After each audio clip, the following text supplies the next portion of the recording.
expecting England to win the series. Typifies Ben Stokes, not only his willingness to be the central part of any England success, but the fitness and stamina to do it. I personally would go with Broad and Anderson, Archer, Stokes, and then I'd probably bring Jack Leach in as a left-arm spinner.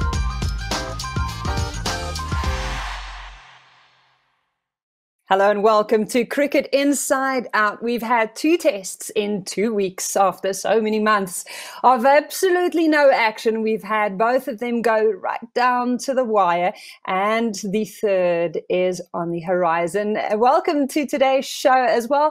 Charlotte Edwards, former England captain in sunny Southampton, and we are taking you inside the bio bubble. This is what happens on days between tests. Ian Bishop joins us on Cricket Inside Out. We need to ask, what does the weather look like in Bishop? We don't care anymore about Southampton's weather. They can tell us that it's sunny. Doesn't help anyone anymore. Down south is always the place to be where Charlotte is. Manchester at the moment is overcast. It's kind of a typical Manchester day for me in my experience, but at least it's not raining, so I can look at the ground staff as they mow the pitch and roll the pitches right now, and the weather is good enough for it. Okay, good stuff. So you have obviously been keeping a very close eye on man on the inside of the bio bubble. Charlotte Edwards, what have you made of this tests series, and what has your impression been, particularly of that second one overall? Well, first, it's been just great to watch some Test cricket, and I think both matches have been brilliant. They've gone to the wire, which has been fantastic viewing. So in that respect, it's been brilliant. I actually think the cricket's been high class, really, considering the players have not played for a while. It's been great, and I think the second Test especially, to watch that and to see how England bounced back after the disappointment at Southampton. Very much led by their inspirational player, Ben Stokes, but it was a great win for the England boys and a great bounce back. Superhero stuff. Mr. Incredible, he's been called, Ben Stokes. Ian Bishop, is it a simplification to say England has Stokes to thank for that test win? Well, he's been a central figure. He's the Swiss Army knife, isn't he? He batted for, 350 deliveries in the first innings. Then he came and he bowled an 11-over spell, Charlotte Elmer, of hostile, round-the-wicket fast bowling on a pitch that everyone up until that point had spoken about being very slow and reluctant to bowl short. Then he went back very early in the innings, in the second innings, and scored a 50-odd ball 70, and then came back and bowled a 14-over spell, again round the wicket, aggressive bowling, even chasing one of the relay throws to the boundary while he was bowling and coming back to bowl. That really is, you said superhero stuff. It really typifies Ben Stokes, not only his willingness to be the central part of any England success, but the fitness and stamina to do it. There were a few great moments from that Ben Stokes performance. I love the ECB tweet where they said, this is some serious commitment. Now, if ever you wanted to see commitment in your life, him bowling and then chasing all the way to the boundary to go stop a 4. Charlotte, that is probably the kind of textbook stuff you want to show kids and say, this is the kind of dedication you play with.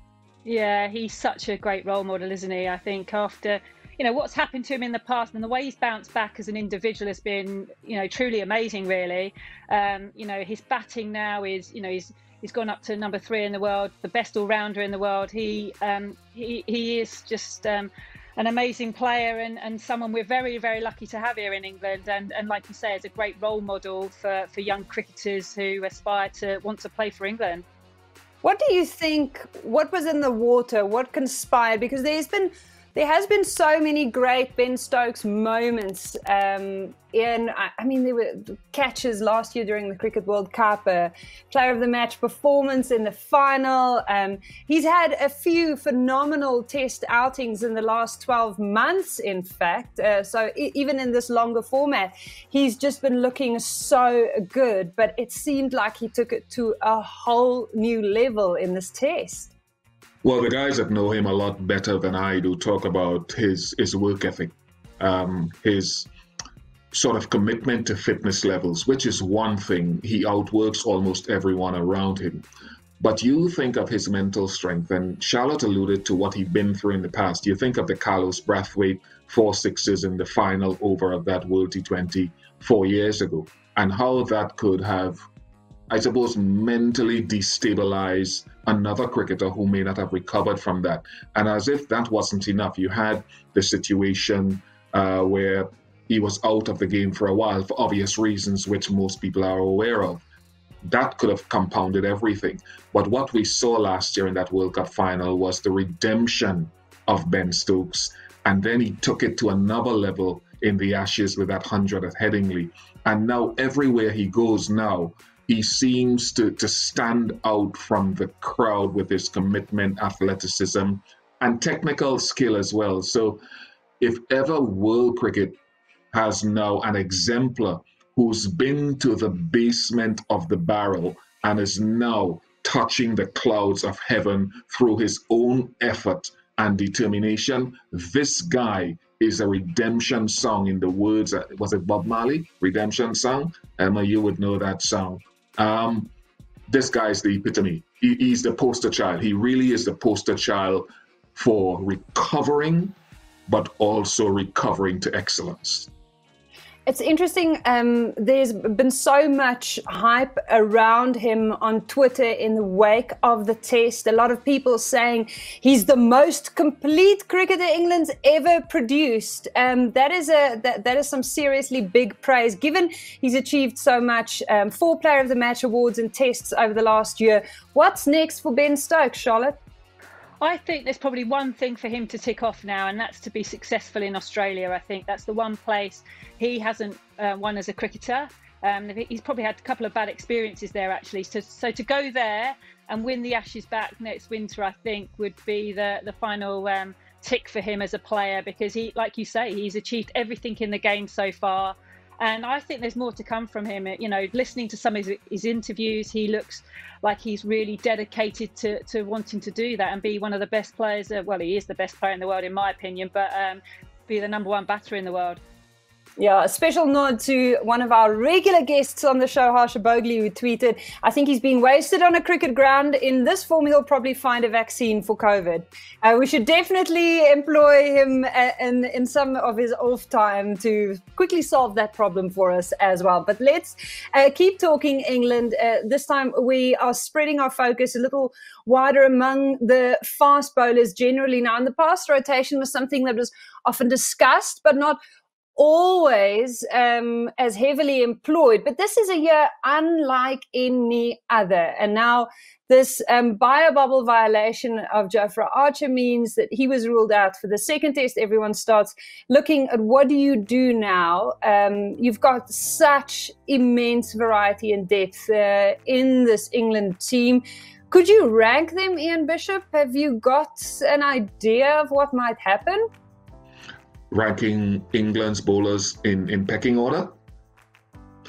Well, I mean, the numbers definitely indicate that over a long period, James Anderson, of whom one of the ends is named here at Old Trafford, is at the head. He's going to be 38 at the end of the month, so his high point would be behind him, but historically he's the best. Then Stuart Broad showed why he was angry at being left out of the first test match. I really do think that Jofra Archer, in spite of his indiscretion, and I forgive him for his indiscretion, it was a silly thing to do.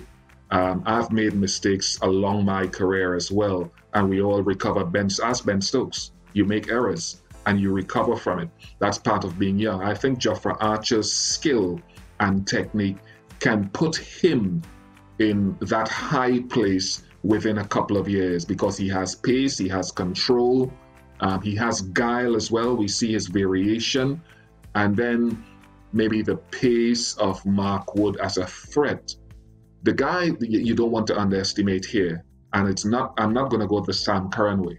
I think Chris Woakes in England is going to continue to be a superb bowler because he's tall enough to hit the pitch and get a bit of bounce. But his wrist position, where the palm of his hand is facing the target and facilitating that away swing from right-handers in English conditions, it's why he has been so good. It's such a tough selection call to have to make. If you had to put your captaincy hat on, Charlotte, who would you go with for the third test?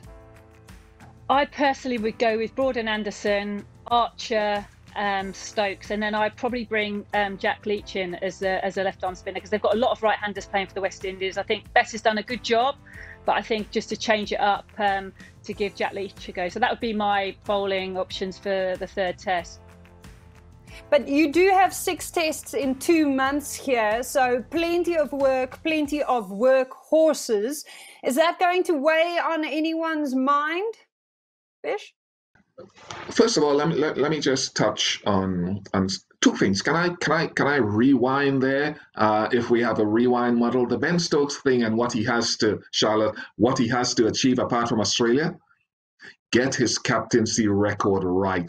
It will be burning him that he's captained 1 test and lost that test. And while he may have been happy to hand it over to Root, that will be burning on the inside of him for however long until he captains again. I agree with Charlotte about playing Broad and Anderson together because they're still, when paired, a lethal combination. And the reason I would play them in this test match coming up is because it's simply the test match to win the series. What, to your point, Elma, what does complicate it is that I don't know if you can play Broad second test, third test, then first test match again against Pakistan, which starts in a few days' time. And the reason that is so important for me is they're trying to split Broad and Anderson up to prolong things and ensure they have that experience. But against the West Indies in the first test, they didn't play Broad, which would have been part of their best lineup, and then they had to play catch-up cricket. You don't want to go into the first test against Pakistan without your best team and have to play catch-up cricket for the rest of the series. But I don't think you have a choice. You have to play your best team in this upcoming third test. And you are looking at them preparing the pitch there. In comparison with what we've seen so far, is it going to be more of the same, lots of bounce? The bounce was slowish because of all the inclement weather at the start of the second test match here at Old Trafford. The ball kind of stuck in the pitch. It got a little bit quicker thereafter. Remember, we lost the entirety of that third day's play. So I think the groundsmen acknowledge that it was a bit slow in that second test, but right now they're hoping that there's better weather around so we can see more carry, more pace. Batsmen will be able to play through the line a little bit easier for longer periods in the test match. But that is all dependent on the weather. We are not all blessed to live in Southampton like some of us on this call are, where the sun shines so often. This is Manchester. This is Manchester, certainly. And how many West Indies quicks can handle 3 tests in 3 weeks with the third so quickly after these first 2? You look a little tired just thinking of this, Ian Bishop, and you are scratching your head. Well, it's a head-scratching question because I look around the world and I'm so happy being a former fast bowler, excuse me, and seeing the amount of fast bowling and seam bowling that is present. I look at Australia, England with their depth of seam bowling in British conditions.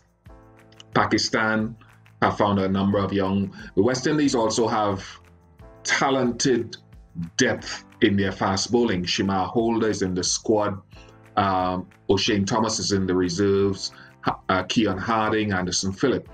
But those guys that I call there, Charlotte and Elma, have not played test match cricket before. O'Shane has played white ball cricket. So there is talent and potential for the future, but no one can say how good they are in a test match right now. That's where England stand out. They can dip into their bag of reserves and find international experience as they have done in Woakes and Curran. And that could be the defining point in this series. Fresh legs, but fresh legs with experience. experience certainly important. Now, do the West Indies persist with Shai Hope and John Campbell? Charlotte, what's your read? Look, I don't know too much about the depth in batting, but I think I would. I think it's the last Test match. They've seen a lot of the England bowlers.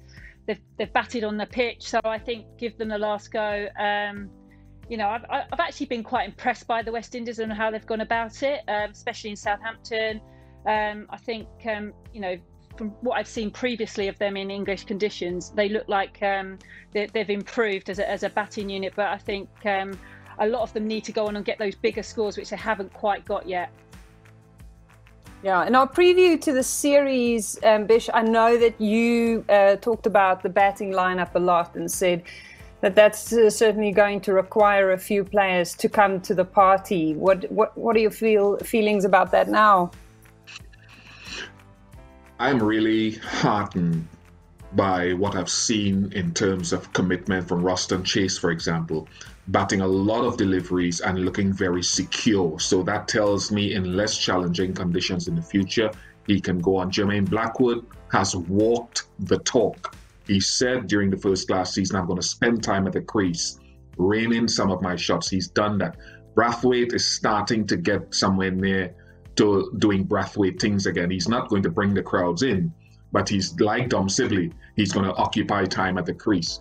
My concern and the question I'd like to refer to Charlotte is, yes, 7 half centuries, but no hundreds yet for the West Indies batsman. So that's the next step that we're talking about, right, Charlotte?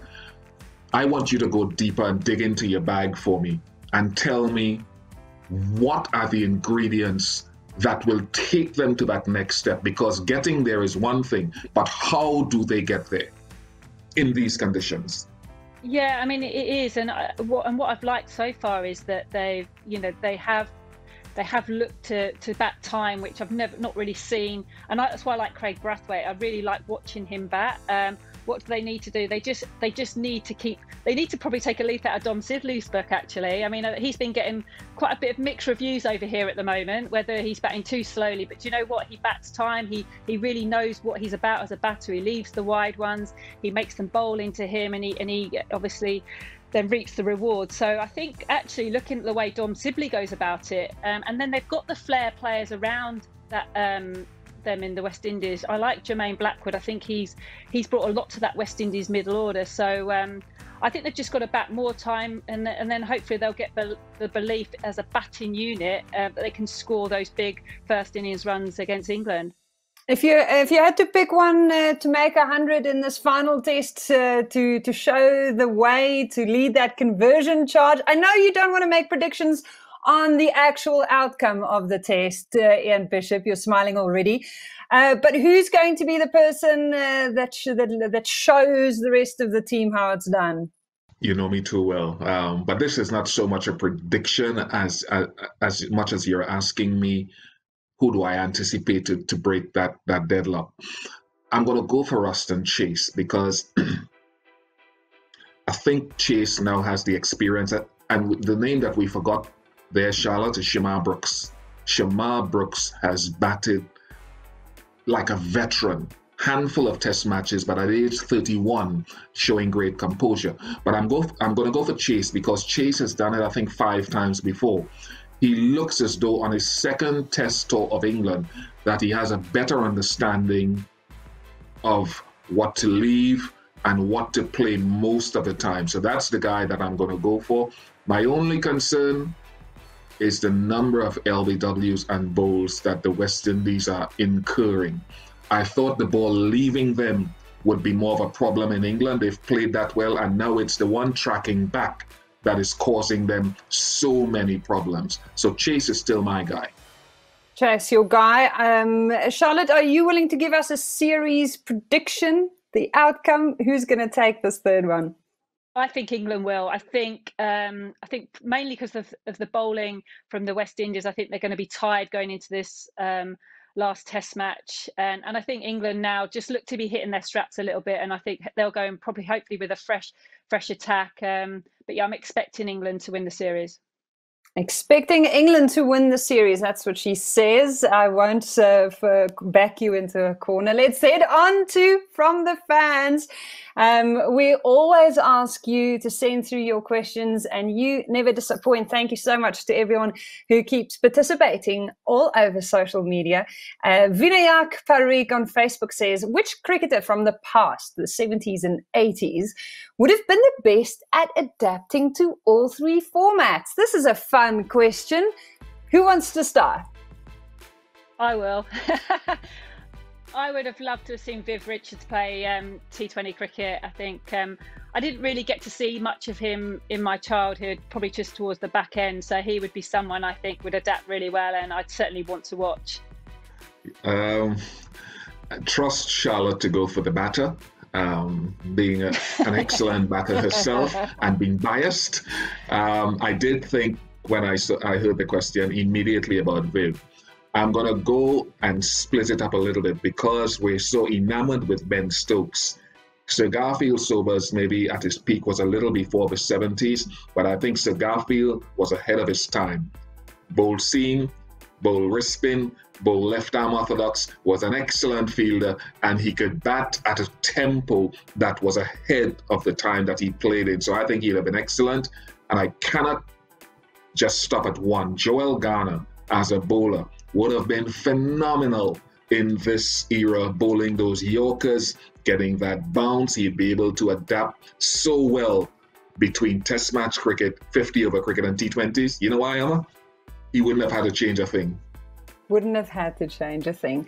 On Twitter, Kaustav Mokal asks, what do you think Ian Bishop is lacking in Shai Hope's batting, given his super solidity and conservative approach in ODI, but then finding it difficult to stay at the crease in Test cricket?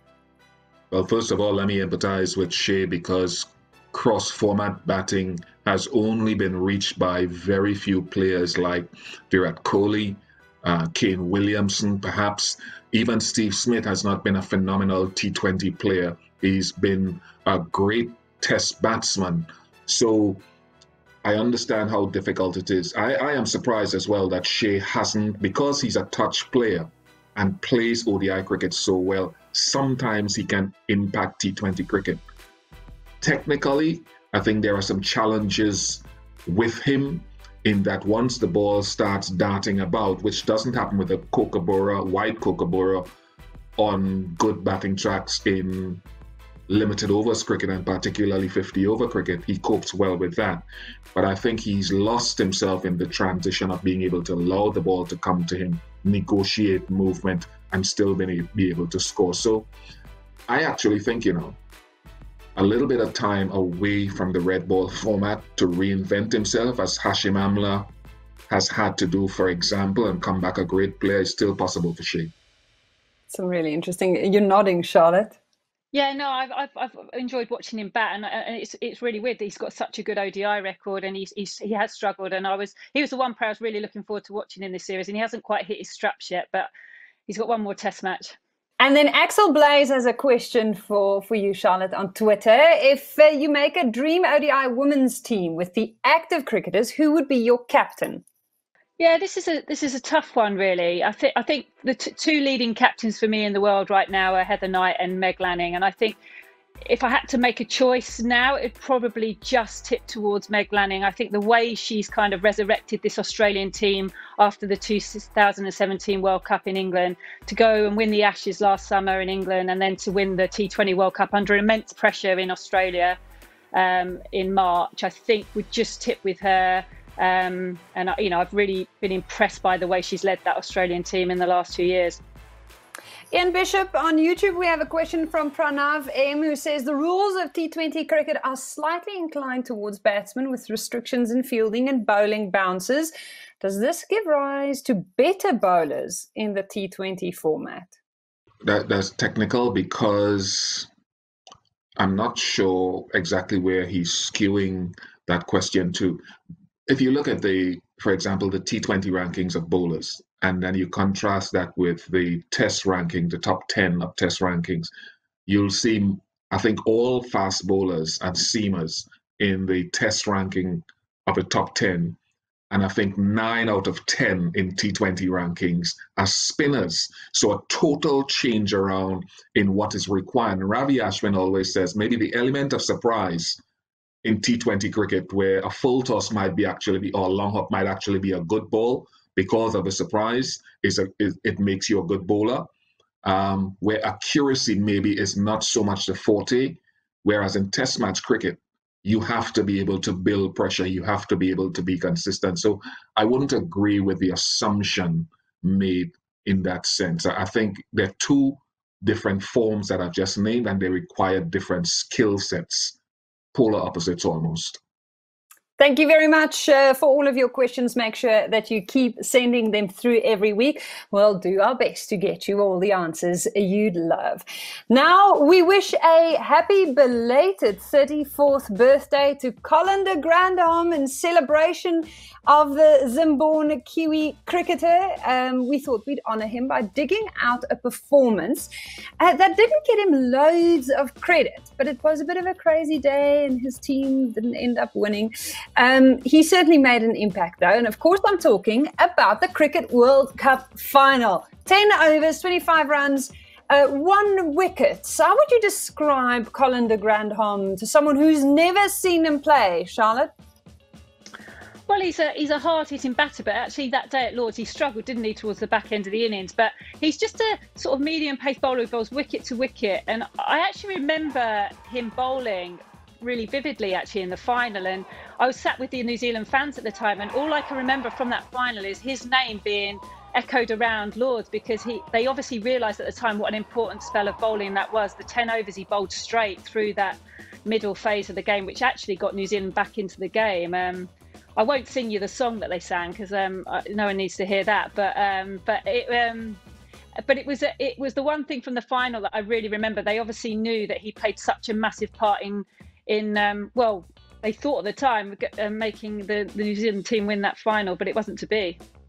Yeah, if that outcome, which I mean was so incredibly tight, Ian Bishop, had gone the other way, would we have been celebrating him for the last year?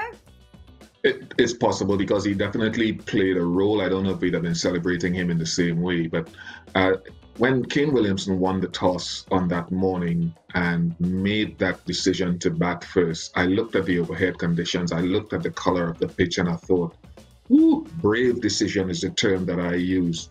And the nature of the pitch didn't really change that much throughout the day, did it? And so it just allowed Colin de Grandhomme with those little annoying little medium paces, not quick enough to come onto the bat, to use the pace to smash, but not too slow where you could advance down the track and smash him everywhere. And a little bit of wrist position and seam, an upright seam, allowed him to be accurate enough to be impactful, understated player. And look, these first 2 tests that we have certainly have lived up to all of our expectations, hopes and dreams, even if you're impartial and just watching for the pure enjoyment of it. I'm sure you've been having a good time.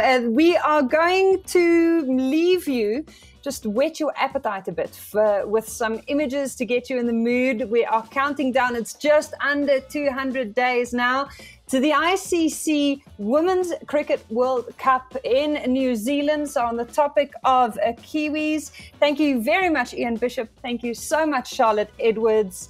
Have a lovely week. We'll see you same time, same place next week.